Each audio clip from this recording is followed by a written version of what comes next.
Welcome to Cocktails with the Crew, a podcast about wedding planning. Episode 7. Hello and welcome to episode 7 of Cocktails with the Crew. I am Jessica Burke with New Orleans Weddings Magazine and my lovely co-host. I'm Jessica Talazac with Republic NOLA. Yes, we are here on set in the lovely Republic NOLA, and we are talking about cultural traditions today. So yeah, we've been talking about that for the past couple of episodes, just talking about traditions in general. Yeah. Today we're going to be talking about traditions from around the world. Yes, I'm very excited. Yeah. But before we get started, we have a first order of business, which is always our cocktail of the day, and Jessica is our cocktail mixer extraordinaire. So tell us what you have for us today. So this one, we try to keep it seasonal. So this one we developed for summer, but it really could be for any time. Mm-hmm. But it's a play on the classic Aperol Spritz, which everybody loves. It's nice and light and refreshing. This one's got a little bit of raspberry in it. So we've got some muddled raspberries, a little bit of Stoli raspberry vodka, and then Aperol and soda right now. And then we're going to top that with a little Prosecco. Yes. It's a bubbly. Which I'm going to pop now because, Yes. That's always fun. Yeah. But yeah, so we'll top that with a little Prosecco. Nice and light and bubbly. And then we've got some fresh raspberries floating in there because everybody likes a little fresh fruit garnish. And since we never drink alone, yeah, we have guests. We have a fabulous guest. You've met her before on the show. And I believe Jessica is going to do the introduction for our first guest. So this is Rena Sweeney with Alchemy Events. Welcome. Awesome. Welcome. Thank you. Thank you so much for coming back. Thank you. Oh, It's good to be here. Yeah, good to see you Thank again. you. This Thank is for you. you. All right, I'm going to go over to my little chair over here. Yeah. And we have to do our cheers. Yes. Cheers. Cheers. There you go. Cheers. And so, Rena, I know we have met you before, but just in case someone's coming on for the first time, tell us a little bit about Alchemy Events, who you are, and the question of the day: what gets you out of bed in the morning? Well, I'm going to start with the super fun part. What gets me out of bed in the morning There you go. is what I do. It's doing weddings and events that are really unique and fun, multicultural. I think most of my clients come to me because they're looking for something just really extraordinary. Yes. Typically that also means out of the box and kind of different. Yes. But it could just be that they, really want something over the top or that's very personalized to them. And so that's really kind of what I'm about. And I also specialize in a lot of multicultural weddings. So Which is why this you're is the perfect topic Yeah, for which today. is why you are our perfect guest. Yeah, you are here today. So I know we have a whole bunch of questions for you, and I'm going to pull up my list right here. But we had, you do, like you said, you do a lot of traditions from around the world. You work with a lot of couples. Maybe they're not, I'm sure you do have people that come here from around the world, but I mean, as we've discussed in previous podcasts, New Orleans is a cultural melting pot. There is so much here. There's so many different types of cultures, and we don't clash. We just kind of come together and really have an awesome time. Yeah. It's like a just fantastic gumbo, a cultural gumbo, as you Cultural were. gumbo. Right. Yes. So, what are some cultural traditions that you've seen from around the world that you just love, that you think people in New Orleans should just maybe enjoy or embrace or have fun with and take off on their weddings? I think some of my favorite moments are, during the reception when they're really having fun, and a lot of different cultures. I find the more you learn about them, the more you see the similarities in yourself too. And so really a lot of them kind of interconnected or similar. We have specialty dances here. I know that on the previous episode, you guys talked about doing like the money dance and some things that are very specific to New Orleans. And there are definitely other cultures that have dances or things that are similar to like a second line parade, and things that I think are really great to do, kind of that cultural melting pot, if you will, for weddings here in New Orleans. So it's a great way Or if the couple's from here, but they're getting married somewhere else and doing a destination wedding outside of New Orleans, it's a nice way to give a nod back to their home city. So there are different things. Like I said, you might have a parade, or some traditions like Assyrian weddings. The groom's family goes and gets the bride and escorts her to the wedding.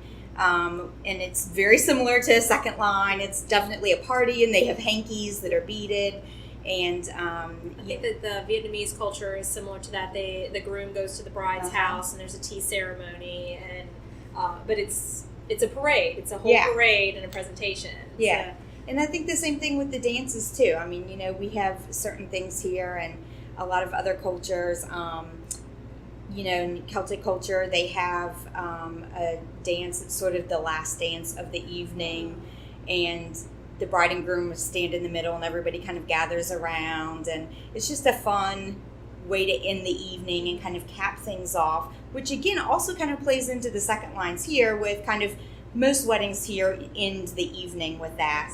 Sometimes you'll do them after the ceremony, but a lot of people, it's kind of the end of the night thing is the send-off. Yes. So, I think there are just fun things that, whether you're, Scottish or Irish, or if you have Assyrian or Asian or Latin roots or whatever it is, there are a lot of fun ways that you can still incorporate your cultural traditions into New Orleans, or vice versa. If, we're doing a wedding in another part of the country or out of the country, but they want to bring in some New Orleans things too. Because that's an interesting, you do travel and you do events in other cities. Do you find people wanting to say, hey, you're from New Orleans, can you bring the party here? Where we are, can you bring the party to us? Yes, and yes, we can. How challenging is that? I mean, New Orleans is it's all about the vibe here. We are very laissez-faire. We have a lot of fun. How challenging is it to take New Orleans to other places? I think the biggest challenge, honestly, is doing a second line in other cities, because people don't really understand. They're like, well, it's a parade, so they're like, do we watch? And I'm like, trust me. Get a drink and a hanky and just go with it. You're gonna catch on. Yes, like the good times roll. Yes, here. Exactly. But I think that's the biggest thing that I get elsewhere is that they're not really sure what's the second line. How do I do it? What is there a certain dance? And I'm like, it's anything. Yeah, exactly. Yeah. This is New Orleans. Right. Yeah. This is what our culture is about. Embrace it, yeah. Grab a drink and go have fun. Yes. So that's kind of the biggest thing. Most of the other things that we do here in New Orleans, I think, are easily accessible and explainable to other parts of the country. And, the second line, though, is one that they don't know how to parade like we do. Yes. We do have the corner on the parade mark. We do, yeah. So, Jessica, I know you had a question about taboos. Yeah, so just, talking about other, cultures and things like that, are there any things that you've been asked to do by couples that you maybe think are a little bit taboo in Western culture? Or vice versa, that are, maybe wouldn't necessarily translate as well as it would if it was in their native country or something like that? Yeah. So definitely the first thing that comes to mind is the Asian use of the swastika, which that's has very taboo here. A really beautiful meaning and tradition. A lot of Asian cultures and religions, including Buddhism and Hinduism, look at that as meaning of eternity or the cycling of life, or that God is everywhere and it's pointing in all directions. Right. Very positive and very deeply spiritual and meaningful for those people. And obviously the whole world suffered through the same atrocities in World War II. But I think, in those cultures, there's that understanding and it's not marred by what happened. Here in the United States, that tends to be the only association with that symbol. So I find it's very, difficult sometimes. You have to kind of tread lightly on, well, how are we incorporating religious elements? Say, in a Buddhist wedding, there might be a tapestry covering the altar.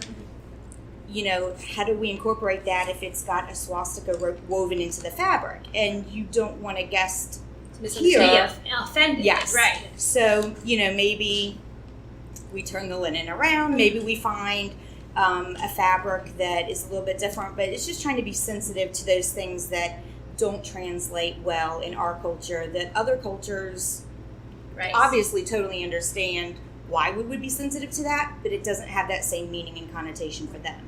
Well, so. I know you mentioned that the more you discover other cultures, the more you realize how similar we all are. What are some examples of some similarities that you see across a variety of cultures?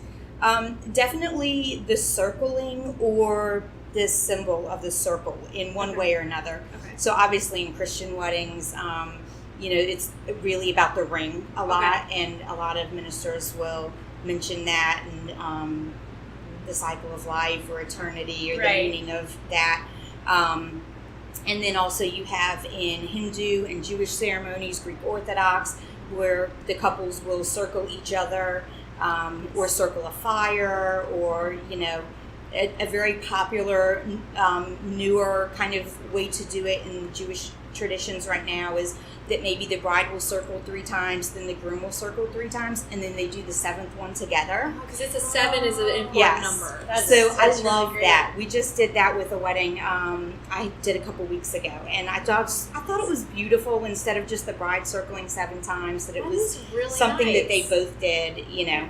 So, That's great. Yeah, we've done a number of weddings here where we've done a circle pattern for the ceremony.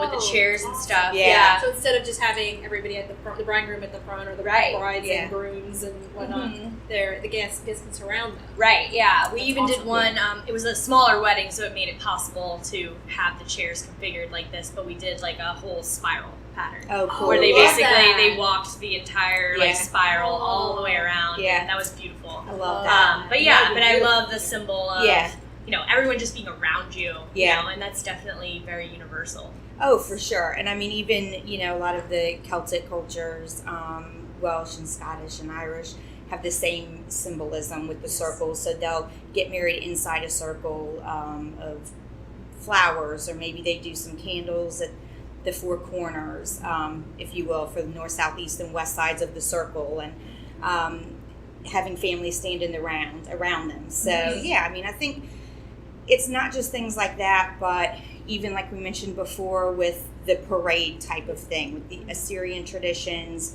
or, Hindu, it's just so many different cultures. I think we all share these same universal things that hold meaning to all of us. And so I think for me, that's one thing I love about doing different types of weddings, is just seeing the beauty in how everybody can be so different, but then come together so seamlessly at the same time, So I love that. I don't know. I love it too. I love seeing different, families of completely different backgrounds just really come together and just enjoy the whole evening, and, bring all their family elements into it and have it be just like the most magical evening ever. Yeah. So. Yeah, I do too. I know we have another guest coming up in just a second, so we're going to take a very, very short break and come right back with another special guest. So stay tuned.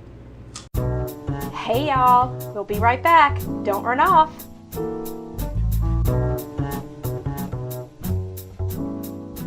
Grab a copy of the latest edition of New Orleans Weddings magazine at a store near you, or have a copy mailed to you. Visit thenowbride.com and click on Get a Copy. That's thenowbride.com. Happy planning from the New Orleans Weddings team. All right, everybody, we are back from our very, very brief break as promised, and we have a fantastic guest who does the very yummy part of the weddings. We are very pleased to welcome Manish Patel from Tava. Please come on over and grab a cocktail with us. Yes. Welcome. Hello. Welcome. Thank you. Welcome. Cheers. Thank you for coming. Thank you. And here we go. Yeah, cheers. Yeah. All right. Thank you. All right. So I know that Rena, you know Manish, Yes. and you work a lot of weddings together, and I eat a lot of his food. you eat a lot of food. So tell us about Tava and what you do and what you bring to the catering experience in New Orleans. So actually, I tell people I was born in the kitchen, right? I was Okay. raised in the kitchen.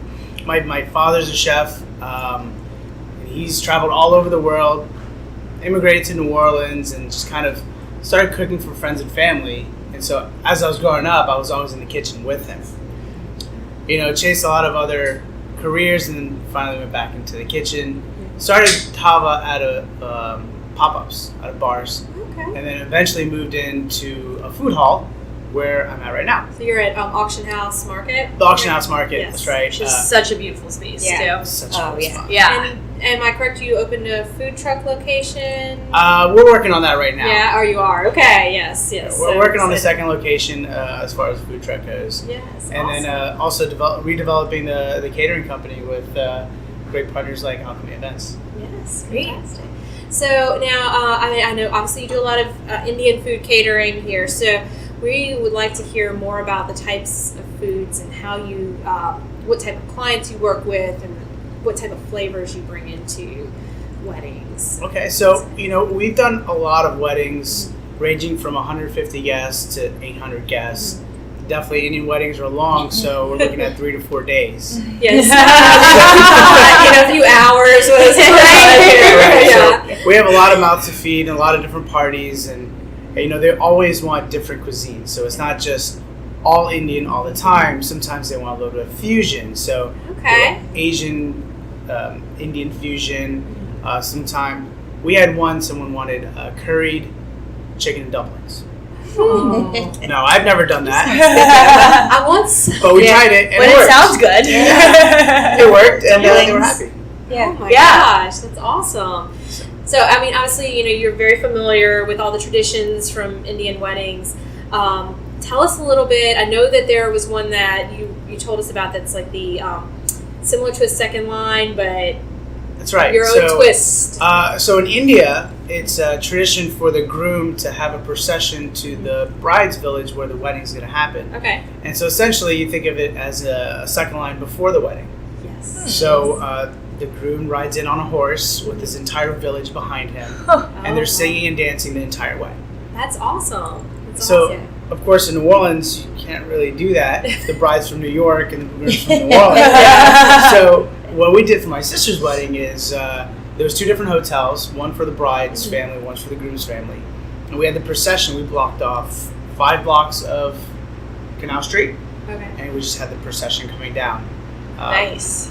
Groom rode in on a convertible. Instead of a horse. Instead of a band, there was a DJ in a van in front of him. Nice. Oh, that's awesome. And we were about 200 or 300 guests deep on Canal Street. Nice. Oh my god. So that was pretty cool. That Yeah, is that is awesome. great. Talk about doing a parade right. That is Yeah. that is Well, we're in great. New Orleans, right? Yeah. So That we're is great. So, so tell us. I mean, Rena, I know you do a lot of Indian weddings, or tell us a little bit more about the culture. And like, Manish, please feel free to jump in and tell us. Like, we're very excited about all the different cultures. Yeah, and any- learning about new things. Yeah, any traditions that are maybe like completely different than anything Western culture typically sees.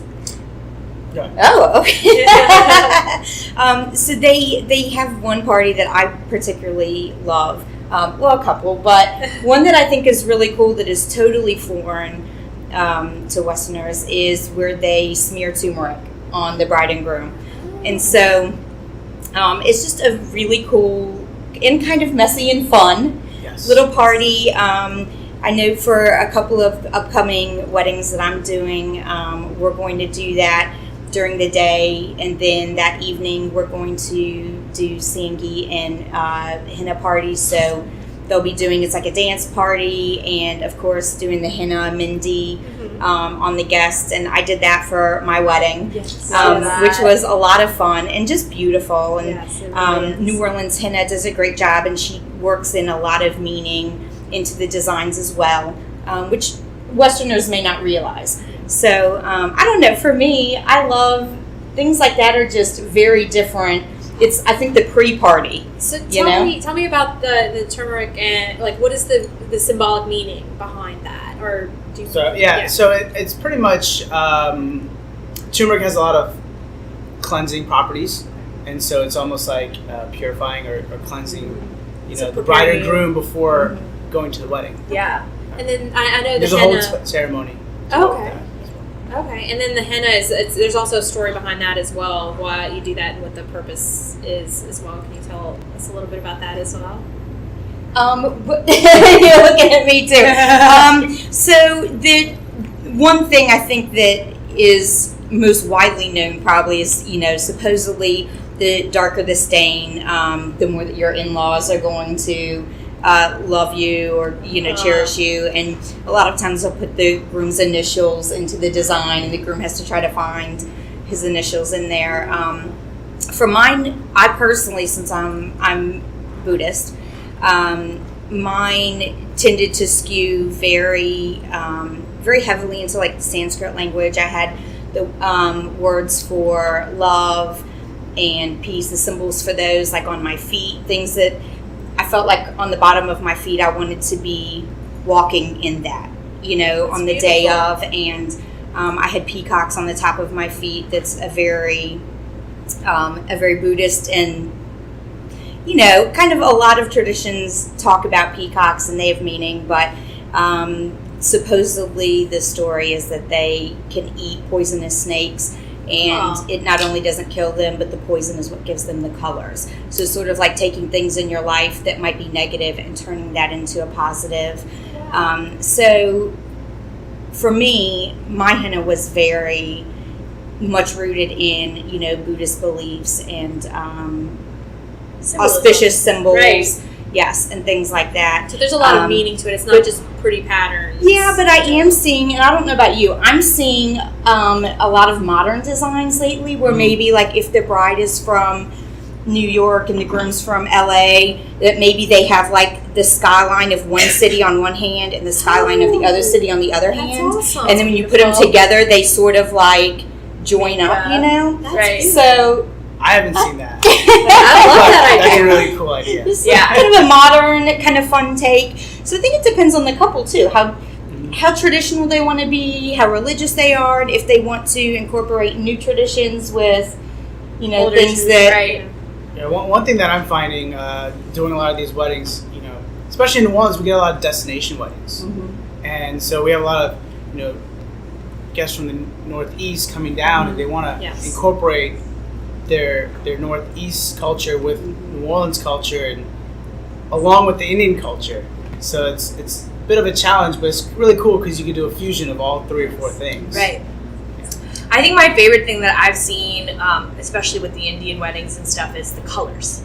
Like and obviously everybody's different, so there are a lot of Western culture weddings that have colors and things incorporated, but we also see a lot of white and gold. Yeah. And, like, neutrals. Blush. And It's whatever's basic. Whatever's trendy right now, right? Yeah. But I feel like Indian weddings are always so vibrant. Gorgeous So color. vibrant, As an American wedding, if you will, the bride wears white. Yes. Right? In Indian weddings, the bride wears white and red. I know, I love that. Right off the bat, there's a lot of color. Right. And when you go into the evening time, everyone's just wearing all the colors. Yes. Is there a particular reason for that, or is it just because it's a vibrant celebration and it should be colorful? I'm just gonna go with the vibrant celebration. But definitely a lot of gold. But Lots of gold, sequins. Those outfits are not comfortable. Lots of bling. Lots of bling. So there's a market for comfortable celebratory clothing. Is that what you're saying? Or for the men at least, because I've never worn the saris. Well, for the men's clothes, it's raw silk. So it's not that soft silk, it's really rough. Uh-huh. And then embroidery, there's no lining behind it. Oh. Yeah. I've worn costumes like that before. That's a lot. So it really gets you. And then the shoes are not comfortable either, the little Aladdin shoes. They're cute, but yeah. And going back to tradition, we do something really cool. So during the religious ceremony in the wedding, you don't wear shoes. So bride, groom, everyone takes their shoes off, and the bride's side tries to steal the groom's shoes. So that's part of. Is that one of the pre-ceremonies or the actual ceremony? It's not really a ceremony. It's just kind of a game in the middle of the wedding. And so I had a wedding play this shoe game before, yeah. and I was very confused by it. But they were all really into it. So both sides, mostly it's like bridesmaids and the groomsmen. They try to steal the shoes back from each other the entire wedding. Ultimately, the groom gets his shoes back, but he's got to pay for it. Exactly. Yeah. There's a lot of money that gets thrown around at these weddings. You got to pay for everything. So this is like the money dance. Yeah. Yes, Pretty it's much. awesome. Yeah. That's great. Oh, it is really cool. You are right. I think that there's just different twists on different traditions. It's really interesting how we end up with such similar traditions, but executed in different ways. Yeah. It's really fun. Exactly.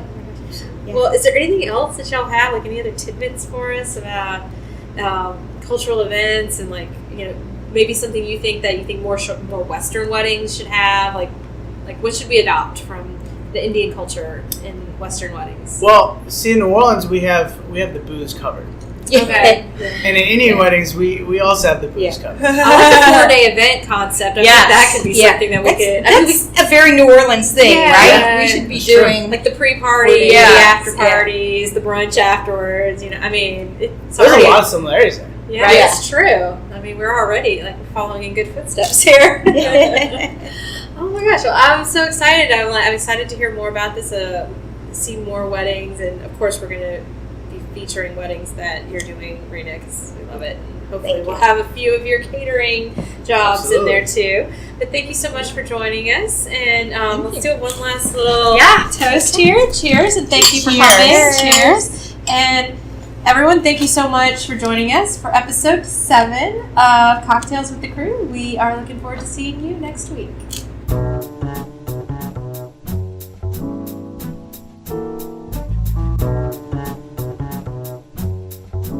Cocktails with the Crew is a New Orleans Weddings Magazine production, filmed on location at Republic NOLA in New Orleans Warehouse District, featuring host Jessica Talazac, Director of Special Events for Republic NOLA, and Jessica Burke, publisher of New Orleans Weddings Magazine. Audio recording by Ellen Kramer. Video by Brian Jarrow. Theme music Blues Genius by Steve Fox. Copyright 2019 New Orleans Weddings Magazine.